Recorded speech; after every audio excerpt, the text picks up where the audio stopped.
साथियों, आपका भाई भरत बेनीवाल। ये वीडियो स्पेशल मेरे सीएचओ साथियों के लिए है, मेरे उन सीएचओ साथियों के लिए जिन्हें मैंने शुरू से लेके आगे तक लगातार आज भी इस तरह से तैयार किया था कि सारे के सारे साथी लोग क्रांतिवीर की तरह लड़ाई लड़ने वाले हों और क्रांति वीरांगनाएं इसमें थी। साथियों, उसके बावजूद भी कुछ साथी लोग डर गए और डर के साइन कर दिए थे प्राइवेट कॉलेजेस में। जो परफॉर्मा था बोर्डिंग और लॉजिंग का, उसमें साइन कर दिए थे। और भरत बेनीवाल वो इंसान था जिसने चिल्ला चिल्ला के कहा था कि आप लोग साइन मत कीजिए, मत करना साथियों, मत करना। खूब चिल्ला चिल्लाएगा। और मैंने कहा था कुछ भी ये तुम्हारा बाल भी बांका नहीं कर सकते, ये भी मैंने साफ साफ कहा था। साथियों, ये वीडियो मेरा तमाम मुद्दों को लेके है, सारे मुद्दे जो सीएचओ से संबंधित चल रहे हैं। साथियों, इतना कड़ा संघर्ष हम लोगों ने किया, इतनी मेहनत मैंने की इस मामले में कि प्राइवेट कॉलेजेस के पास फंड जाने से रोकना है तो रोकना है। उसके बावजूद भी 10,000 का आदेश आप लोगों के लिए करवा लाया कि भी साइन कर दिए। उनके लिए कम से कम था मन की मेरा 30,000 तो मैं करवा के लाऊं, लेकिन फिर भी 10,000 तो मैं करवा ही लाया। और राजस्थान सरकार ने स्पष्ट साफ शब्दों में शुरुआत में ये कह दिया था कि हम 1 रुपया भी किसी भी सीएचओ के ब्रिज कोर्स करने वाले सीएचओ को, चयनित सीएचओ को नहीं देंगे, क्योंकि हम अपने हिसाब से अपनी व्यवस्था करेंगे। हम हॉस्टल उपलब्ध कराएंगे, रहना है तो रहो, नहीं रहना है तो मत रहो। साफ साफ इन लोगों ने ये कहा था। और राजस्थान सरकार ने किसी भी तरीके से, चाहे बहाना बना के, चाहे तुम लोगों का पैसा पूरा हड़पने का प्रयास उस वक्त किया था चिकित्सा विभाग ने। ये इसमें कोई दो राय नहीं है, आप सभी को पता है ये बात। और साथियों, हमें कोई उम्मीद नहीं थी कि 1 रुपया भी ये लोग देंगे, क्योंकि जिस तरह के हालात इन्होंने जो जवाब दिए गए थे शुरू में, काफी साथी लोग मिलने गए थे। पहली बात तो कोई जाता ही नहीं था। जो कुछ एक लोग नेतागिरी करते हैं, झूठी फर्जी नेतागिरी करते हैं, जिनको यूनियन चाहिए 2-1 को, उनको तो उन्होंने तो खुद साइन कर दिए। और एक ऐसा है कि जो आज तक कभी ब्रिज कोर्स वालों के लिए आया ही नहीं, क्योंकि उसकी सीसीएच कंप्लीट थी, वो कभी उसने संभाला ही नहीं ब्रिज कोर्स वालों को। वो तो ये चाहते थे कि पहले ही यूनियन बन जाए तो मैं पता नहीं सर्वे सर्वा बन जाऊं, नीचे वाले जो है बाद में आते रहेंगे, तो पहले ही बन के बैठ जाओ कुछ ना कुछ, इसलिए यूनियन चाहिए। साथियों, मतलब मुझे ये समझ नहीं आता, जो राजश्री वाला मामला हुआ आज, मुझे बहुत दुख हो रहा है। सभी कॉलेजेस, जितनी कॉलेजेस थी, 8-9 कॉलेजेस ने इस तरह से फंड क्लियर करवाया अपना, और अपनी अप्रोच लगा के उन्होंने करवाया, तो उसका हर्जाना तो उनको भुगतना पड़ेगा। उनकी जो हालत मैं करने वाला हूं वो जीवन में याद रखेंगे साथियों, जीवन में। लेकिन जिन बच्चों ने साइन नहीं किए, उनकी गारंटी मैं दे रहा हूं, चाहे कहीं से भी किसी भी तरीके से पैसे दिलाऊंगा, आरयूएचएस को देने पड़ेंगे अगर गलती से हो गया हो किसी का भी। तो पहले तो हम उनके अकाउंट नंबर चेक करा रहे हैं कि जिन्होंने साइन नहीं किए हैं, 100% है कि एक का भी पैसा उनके पास नहीं गया है। लेकिन फिर भी आज अकाउंट डिटेल्स मैंने मंगवा लिए, और 6 से 7 कॉलेजेस ऐसी हैं जिनमें से कुछ एक के फंड गए हैं, लेकिन अभी हमने पता करवाया। एक बार पूरी डाटा क्लियर हो जाए कि किस किस कॉलेजेस ने अप्रोच लगा के करवाया गया है। साथियों, प्राइवेट कॉलेज का जो फंड का मामला है, ये मैं बता दूं आपको, इसमें 7-8 कॉलेजेस का फंड गया है, 10 कॉलेजेस का चला गया होगा, मुझे नहीं पता। लेकिन 1 रुपया फुटी कोडी क्या होती है, जिन कॉलेजों ने दादागिरी की है, मैं आपको गारंटी दे रहा हूं, मैं उनके वो असर करूंगा तो जीवन में ये लोग याद रखेंगे। ये भरत बेनीवाल की दहाड़ है और अंतर्मन की आवाज है साथियों, क्योंकि मैंने इसके लिए बहुत बड़ी लड़ाई लड़ी है। और प्राइवेट कॉलेजेस को और गवर्नमेंट कॉलेज को फंड दिलाने के लिए मैंने ऑब्जेक्टिव तक करवा डाला कि भाई किसी तरह से इनको फेल नहीं कर देंगे, इंटरनल मार्क्स कम भी भेज देंगे तो ये ऑब्जेक्टिव में किसी भी तरह से अच्छे से पास हो जाएंगे। साथियों, इतना भयंकर संघर्ष आपके लिए कोई नहीं कर सकता। शुरू से लेके कोविड के अंदर जब घर से कोई नहीं निकलता था, इस भर्ती को मैंने इतने अंजाम तक पहुंचाया। पूरे राजस्थान में हमारे चिकित्सा विभाग की भर्तियों को छोड़ के एक भी भर्ती साथियों अब तक रीट के लिए भी आज जाके आया हूं अभी अजमेर, और अजमेर से अभी पहुंचा हूं। आते ही मैंने वीडियो डाला क्योंकि मैंने राजश्री वाले साथियों की प्रॉब्लम देखी, और राजश्री वाले जो डायरेक्टर साहब है वो तुरंत प्रभाव से, या तो अभी मेरी वीडियो सुन रहे होंगे, 100% सारी कॉलेजेस वाले मेरा वीडियो देखते हैं। खुली चुनौती है आपको, अगर अगर इनमें दम है ना तो किसी भी युवा साथी का पैसा खा के दिखा देना आप, नहीं तो जो हस्र करूंगा वो जीवन में याद रखेंगे ये लोग। चाहे कोर्ट जाना पड़े, चाहे मेरे को थानों में जाना पड़े, चाहे मुझे एनएचएम की घेराबंदी करनी पड़े, चाहे मुझे स्वास्थ्य विभाग की करनी पड़े, चाहे मुझे दिल्ली तक जाना पड़े, लेकिन मैं जो हालत करूंगा, क्योंकि आपको लगता है कि ये रुपए खा जाएंगे, दिमाग से उतार देना। मैं बताता हूं कि कैसे 60 सीटें किसने दी आपको, किस आधार पर राजश्री को 60 सीटें दी गई सीएचओ के लिए, क्यों? ऐसा क्या था राजश्री कॉलेज में, क्या दूसरी कॉलेजों में नहीं था? और बीएससी नर्सिंग के साथ जब सीसीएच जुड़ चुका है तो गवर्नमेंट कॉलेजेस जितनी भी हैं उनके अंदर बीएससी नर्सिंग के साथ सीसीएस था, उसके बावजूद उनमें 30 सीटें दी गई और बाहर की प्राइवेट कॉलेजों में 60 सीटें दी गई। क्यों दी गई, किससे पूछ के दी गई? साफ साफ भ्रष्टाचार का मामला है। और मैं बताऊंगा राजस्थान सरकार को कि क्या होती है दादागिरी और क्या होती है भरत बेनीवाल के सामने भ्रष्टाचार करने वालों की हालत। मैं बताऊंगा आप लोगों को। माननीय चिकित्सा मंत्री जी, माननीय मुख्यमंत्री जी, अब तक माननीय हो आप हमारे लिए। अगर इस मामले का समाधान नहीं हुआ तो भरत बेनीवाल बताएगा कि तांडव किसको कहते हैं। बहुत दिनों से मैंने ये नहीं कहा कि भी तांडव मचा देंगे, और मैं आज आपको कह रहा हूं तांडव मचा देंगे, और ऐसा तांडव मचाएंगे जो जीवन में याद रखेंगे। कौन सी चीज रोकोगे? गाइडलाइन है, गाइडलाइन तुमने ऐसे जारी की, जबरदस्ती हमने राजनीतियां कर रहे हैं, उसमें जो अदर कैडर वाले लोग हैं वो राजनीतियां करके फिर रहे हैं। भारत सरकार के अकॉर्डिंग गाइडलाइन कैसे नहीं डालते हो आप? कैसे नहीं डालोगे आप? डालनी पड़ेंगी आपको, संशोधन करना पड़ेगा छोटा मोटा जो भी है इसके अंदर। और रही बात एक मुद्दे पे, मैं सोच रहा था प्यार से तरीके से काम कर दोगे, लेकिन लातों के भूत बातों से नहीं मानते हैं, इनको लात ही पड़ती है तभी मानते हैं। और प्राइवेट कॉलेजेस की वजह से अगर आपकी सरकार को कोई हानि पहुंचती है तो उसकी जिम्मेदार स्वयं आप होंगे। आप लोगों को वो हसर दिखाएंगे हम, वो हालत करेंगे आप लोगों की जो जिंदगी में याद रखोगे। और एक भी सीएचओ मेरा तंग होता है, मेरे एक भी सीएचओ का पैसा नहीं खाने दूंगा मैं तुम लोगों को। और इसलिए नहीं खाने दूंगा क्योंकि वो रहे नहीं है जब हॉस्टल में, कैसे ले लोगे आप पैसे उनके? और आप लोग जब प्राइवेट कॉलेजेस वाले हैं, क्या तुमने ऐसा क्या स्वार्थ छुपा था तुम्हारा जो इस कोर्स को लेने के लिए तुम भागते फिर रहे थे? किस तरीके से तुम्हारी बिल्डिंग्स कितने स्क्वायर फीट में बनी हुई है? तुम्हारे पास हॉस्पिटल कौन सा है पेरेंटल? तुम्हारे पास किस आधार पर तुम्हें मान्यता मिली? हर एक चीज की जांच होगी। तुम्हारे पास लाइब्रेरी है कि नहीं है, एनाटॉमी लैब है कि नहीं है, बायोकेमिस्ट्री लैब है कि नहीं है, सारी चीज मैं चेक करवाऊंगा एक एक कॉलेज की। और रही बात स्टाफ की, आपके पास कितना स्टाफ है, कितना स्टाफ बीएससी नर्सिंग कॉलेज के लिए होना चाहिए, कितना जीएनएम के लिए होना चाहिए, कितना नहीं होना चाहिए, और किस व्यक्ति ने सीएचओ की कॉलेज अलॉट की, मैं बताता हूं। अब उसको मैं बताऊंगा। साफ साफ ये भ्रष्टाचार का मामला है, 100% भ्रष्टाचार का मामला है। लेकिन इस मामले में जबरदस्त एसओजी जांच कराऊंगा, सीबीआई जांच कराऊंगा, सारी जांच कराऊंगा जितनी करा सकता हूं। पहले भी मैंने एसओजी में मुकदमे दर्ज कराए हैं, सारे के सारे आप देख लीजिए। राजस्थान में एकमात्र भरत बेनीवाल ने अब तक एसओजी में कोर्ट से जाके मुकदमे दर्ज कराए हैं, और इसकी भी जांच कराऊंगा मैं। जिन कॉलेज जिसमें आप लोगों ने इन बच्चों के साथ गलत करने का प्रयास किया है, और जो साथी लोग, जो एक दो लोग जो कमेंट करते हैं, मैं आप लोगों से कहना चाहता हूं, क्या जिंदगी में पूरे दिन व्हाट्सएप पे चूचा बचाते रहोगे या कुछ करके भी दिखाओगे जीवन में? या यूनियन ही चाहिए?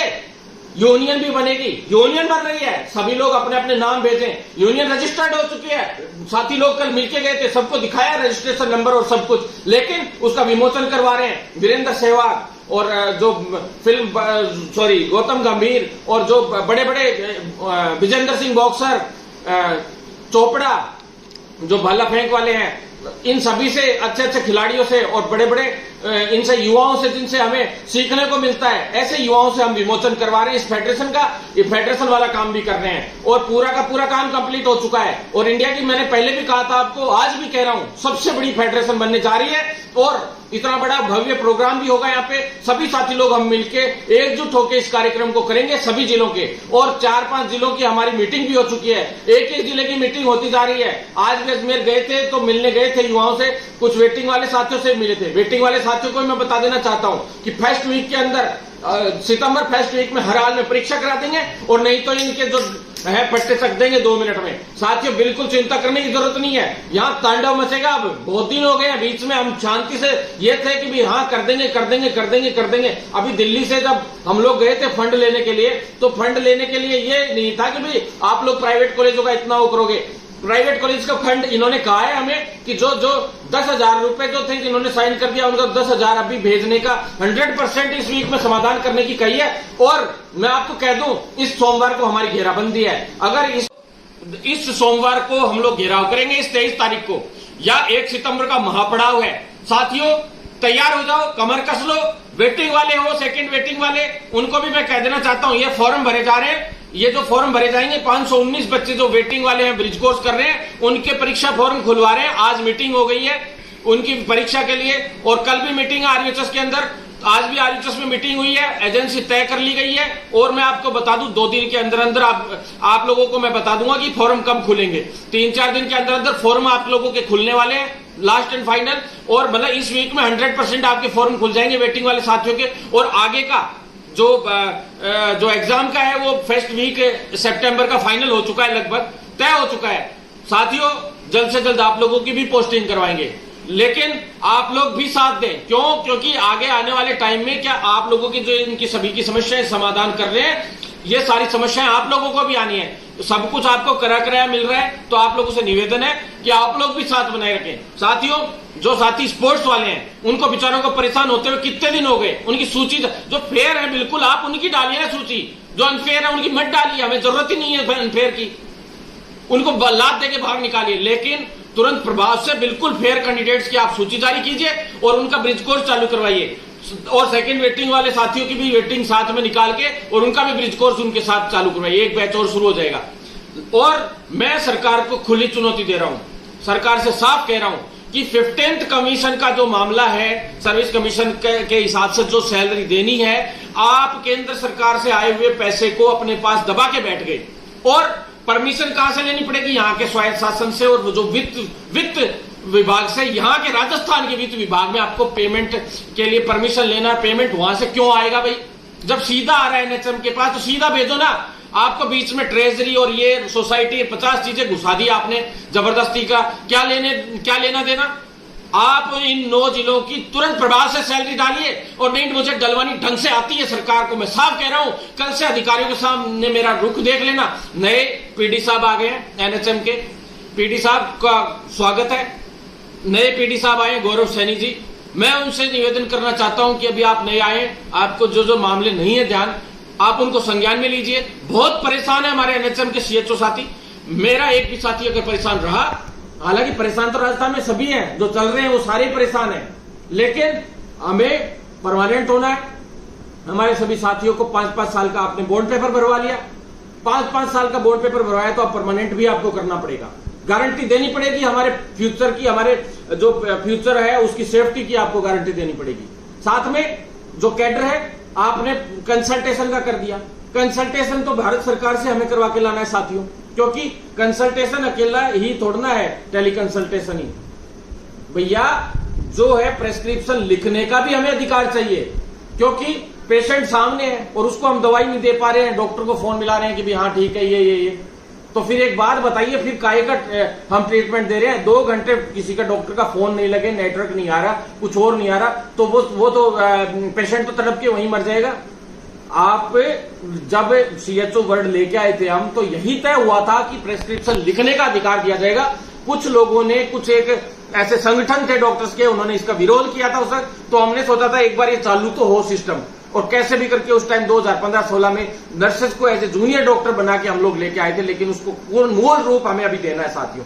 उस मूल रूप देने के लिए एक बड़ी लड़ाई शुरू हो रही है, उसमें आप लोगों को साथ देना है। लेकिन उससे पहले ये ट्रेनिंग फंड का इश्यू क्लियर होना चाहिए। और जो साथी लोग ये सोच रहे हैं, जो कुछ साथी लोग, ज्यादातर के तो 50-50 हजार आने हैं, लेकिन कुछ एक कॉलेजेस ने जिन्होंने साइन करवा लिए थे, उनके अकाउंट में जो है कुछ एक के 6-7 कॉलेजों के उनमें से पैसे जाने की सूचना हमें मिली है। उसकी भी कोई श्योरिटी नहीं है, लेकिन राजश्री कॉलेज की सूचना मिली।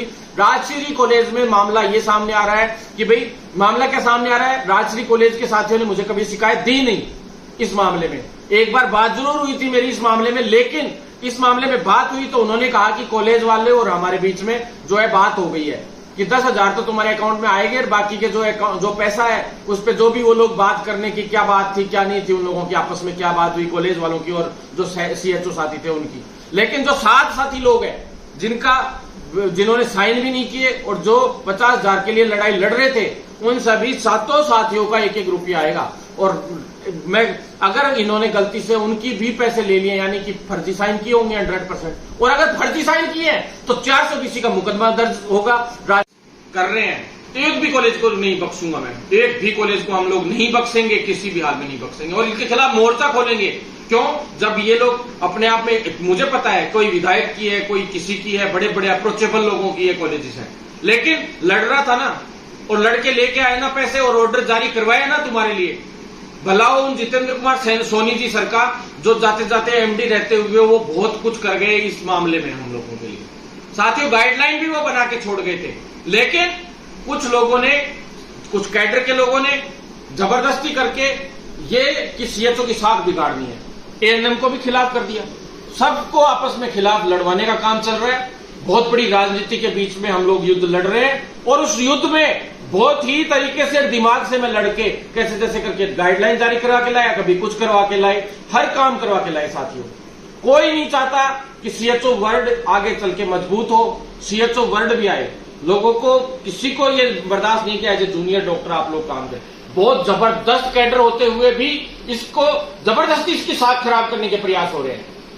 सबको, किसी को पच नहीं रही है ये चीज की as a junior doctor nurses काम कैसे कर रहे हैं। आयुर्वेद वाले साथी एलोपैथी में क्यों घुस रहे हैं, किसी को पच नहीं रही है ये बात। साथियों, एकजुट हो जाओ। मैं आप सबसे निवेदन करना चाहता हूं कि ऐसा मौका नहीं मिलेगा कि आप लोगों का लीडर रियल में ईमानदार और लड़ने वाला है आप लोगों के लिए हर पल समय दे के बैठा है। ऐसे में आप लोगों से मैं कहना चाहता हूं कि हमें एकजुट होंगे तो ही हम परमानेंट हो पाएंगे, तो ही हम प्रेस्क्रिप्शन लिखने का अधिकार ले पाएंगे। लेकिन साथ तो आपको भी देना पड़ेगा। साथियों, मैं सीएमएचओ को फोन करता हूं, छोटी छोटी चीजों के लिए फोन करता हूं, सीएमएचओ साहब को भी, सीएमओ को, सबको, अलग अलग जिलों में। साथियों, आपको पता है वो क्या कहते हैं, हमारे पास कोई मांग लेके नहीं आया। साथियों, आप लोग एक्टिव हो जाओ, हर जिले में आप लोग यूनाइट होके, जो 16 जिले 17 जिले हमने पहले किए थे पूरे, उन जिलों के अलावा जितने जिले हैं जिनमें मैं अभी तक नहीं आया हूं, उन जिलों में आने की तैयारी चल रही है। जो साथी एक्टिव है वो मुझे मैसेज करें, अपने नंबर भेजें। आप शर्माइए मत साथियों। आप साथी लोगों को कहते हैं कि भाई मतलब भाई साहब से कहना कि मेरे लिए भी देखना इसमें सारी चीज की भी, इसमें मैं डेलीगेट करूं। साथियों, खुद कहिए, आप स्वयं आप मेरे से बात कीजिए। क्यों? क्योंकि आपको खुद को ही आपको कहना चाहिए कि भाई साहब मैं सीएचओ के लिए लड़ना चाहता हूं। ये मत कहिए कि मुझे पद चाहिए। जो व्यक्ति पद की लालसा में आता है, वो पद की लालसा वाले लोगों से ही तो मेरा एंटी चल रहा है, 2-3 लोगों से जो चल रहा है, क्योंकि उनको पद चाहिए। और मुझे इस चीज से बिल्कुल नफरत है। पद, अरे ये कहिए ना कि मैं सीएचओ के लिए लड़ना चाहता हूं। किसी ने नहीं कहा ना, गिने चुने लोगों ने कहा। और मुझे ऐसे ही लोग सही लगते हैं कि जो वास्तव में सीएचओ के लिए कुछ करना चाहते हैं। इस सीएचओ वर्ड के लिए, कम्युनिटी हेल्थ ऑफिसर के लिए कुछ करने की सोचने वाले लोग भी ज्यादा जुड़े, जो जिसको खुद को पद चाहिए, खुद को सेल्फिशनेस चाहिए ना, ऐसे लोगों की हमें भी जरूरत नहीं है, सीएचओ को भी जरूरत नहीं है साथियों। लेकिन हम कह रहे ना, पद आप लोगों को मैं नहीं दूंगा, पद आपके सीएचओ ही देंगे। ये जितने जिलों के सीएचओ हैं वो ही देंगे साथियों, मैं नहीं हूं देने वाला आप लोगों को पद। क्यों? क्योंकि आप लोगों में डेलीगेट जो चुन के आएंगे वो आप ही के सीएचओ, और ब्लॉकों पे, सभी ब्लॉक पे जितने सीएचओ हैं वो 10-20 जो भी डेलीगेट्स एक ब्लॉक पे चुन के भेजेंगे, उनमें से सभी ब्लॉक्स में से 20-20, 30-30 लोग चुन के आएंगे। फिर उनको हम लोग जिला स्तर पे भी पद देंगे, ब्लॉक स्तर पे भी देंगे। उसमें जो है, जो आप लोग ही देंगे ये मान लीजिए उस पे, और पूरे राज्य स्तर पे भी देंगे। तो इस तरह से पूरा सिस्टम तैयार होगा। साथियों, एक्टिव हो जाइए। आप इसी तरह से रहेंगे तो बैठे रह जाएंगे। बड़े प्रोग्राम भी हमें करने हैं। हम चाहते हैं कि सीएचओ का एक बहुत बड़ा प्रोग्राम हो, जिसमें बहुत केंद्रीय मंत्री से लेकर राज्य के मंत्री, सीएम और ऊपर तक, बहुत हाई लेवल तक हम लोग सभी को बुलाना चाह रहे हैं। और उसमें हमारी परमानेंट की मांग भी रखना चाह रहे हैं। सारी चीजें हम लोग एक बार प्यार से रखेंगे, उसके बाद एक बड़े आंदोलन के तौर पे रखा जाएगा। लेकिन उससे पहले अगर हमारे ये मुद्दे जो अभी मूल मुद्दे चल रहे हैं, ये सॉल्यूशन नहीं होता है, तो स्वास्थ्य भवन पे तांडव होगा, और ऐसा तांडव होगा जो जिंदगी में याद रखेंगे। और मैं आपको समय और स्थान दोनों बता दूंगा कल या परसों तक। अगर समाधान नहीं होता है तो समय और स्थान आपको बता दिया जाएगा। तांडव की तैयारी कर लो। अब मैं बताता हूं राजस्थान सरकार को कि आंदोलन क्या होता है। इतने दिन मेरा कोई भी वीडियो इतना आक्रामक तरीके से नहीं आया होगा। मैं बहुत गुस्से में हूं साथियों, क्योंकि जो प्राइवेट कॉलेजेस में एक दो में जो नाटक चल रहे हैं ना, उन नाटकों से दुखी हूं। आप लोगों के 1000 से 900 बच्चों के पैसे आते हुए आज 2 सप्ताह हो गए साथियों। 2 सप्ताह से कह रहे हैं कि अब आ रहे हैं। हालांकि चलो पिछले सप्ताह में पूरे में छुट्टी थी, लेकिन अब तो आने चाहिए ना। इस सप्ताह में सबके पैसे आने चाहिए, एक भी पैसा नहीं रुकेगा। मैंने कॉलेजेस की लिस्ट डाली, मेरे को पल पल की खबर रहती है। किसी को पता था कि इन कॉलेजेस की नहीं आई, तो आपको पता था कि 16 बच्चों के अकाउंट नंबर, अकाउंट डिटेल्स थी 16 बच्चों की अकाउंट डिटेल्स नहीं सही नहीं थी, बाकी की सही थी। जिन 16 बच्चों की वजह से आप लोगों के पैसे रुके साथियों, तो इसका मतलब पैसे तो आप लोगों के अकाउंट में ही आ रहे हैं, हर एक बच्चे के अकाउंट में आएंगे। इसीलिए तो उनके गलत निकले, तभी तो वो बाद में मंगवाए अकाउंट नंबर वापस। तो साथियों आप चिंतित ना हो। इसी तरह से गवर्नमेंट कॉलेजेस के पहले मांगे गए थे, उनकी गलत निकले थे, उनके हिसाब से फिर वापस से मंगाए थे अकाउंट नंबर। तो साथियों पैसे आप लोगों के अकाउंट में ही आएंगे लगभग के, लेकिन 2-4 कॉलेजों ने ये जो नाटक किए इसका सबक उनको सिखाएंगे। और आप लोग तैयार रहें। अगर ये मत सोचे कि उसका हो जाएगा तो मेरा भी हो जाएगा, या फिर ये मत सोचे कि भाई ठीक है भाई ये लोग करते रहेंगे, संघर्ष करने दो इनको और फिर दिक्कत आएगी तब हम करेंगे। साथियों कि ये सोचो कि भाई इसका गलत हो गया तो कोई नहीं, मेरा तो सही हो जाएगा। साथियों ऐसा कुछ नहीं है। आप लोग एकजुट हो जाइए, क्योंकि अगले के साथ गलत हो रहा है, कल को आपके साथ भी गलत हो सकता है। सब लोग तैयार रहे। मैंने साफ मना किया था, बहुत मना किया था सबको कि आप लोग साइन मत करना साथियों, मत करना, मैं बैठा हूं, आप चिंता मत करो। लेकिन आप लोगों ने कर दिए। उसके बाद क्योंकि कॉलेज वाले दबने चाहिए थे, खुद की कमजोरियां थी 50-50, लेकिन आप लोग दब गए उल्टा होके।